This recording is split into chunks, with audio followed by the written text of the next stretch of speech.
প্রিয় বন্ধুরা, আসসালামু আলাইকুম। আজ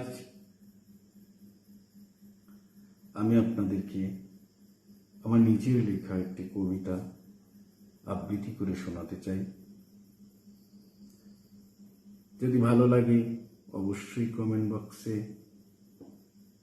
জানাবেন, আর যদি খারাপ লাগে ক্ষমা সুন্দর দৃষ্টিতে দেখবেন।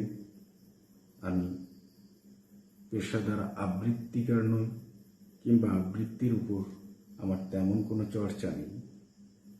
তবে হ্যাঁ, আমি যখন মাধ্যমিক স্কুলে পড়তাম, দশম শ্রেণীতে বিদ্যালয়ের বার্ষিক ক্রীড়া অনুষ্ঠানের সময় আমি কবি জসিমউদ্দিনের কবর কবিতা আবৃত্তি করে সেরা পুরস্কার পেয়েছিলাম। আজ আমি যে কবিতাটি আপনাদের সামনে আবৃত্তি করছি, এটি 2016 সালে 21শে বইমেলায় ইতি প্রকাশনী হতে প্রকাশিত। কাব্যগ্রন্থের নাম এক মুঠো সুখের আশায়। কবিতার নাম তোমার প্রতিটি নিঃশ্বাসে।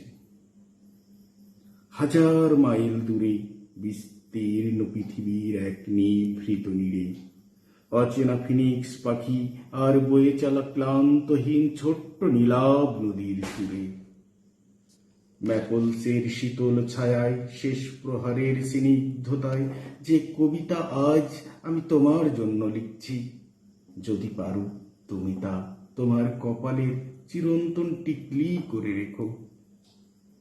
ধূসর আধারের নির্জন রাত্রে একাকিত্বের তীব্র বিষণ্ণতায় যদি কখনো অনুভূত হয় এই আমাকে, তুমি খোলা আকাশের নিচে দাঁড়িয়ে ভেজা ভেজা পাপড়ির নয়ন দুটি মিলে এই কবিতার পাতাখানি দেখো।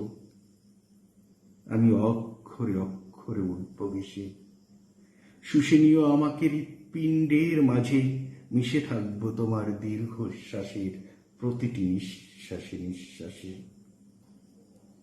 ধন্যবাদ বন্ধুরা, আবার দেখা হবে ইনশাল্লাহ।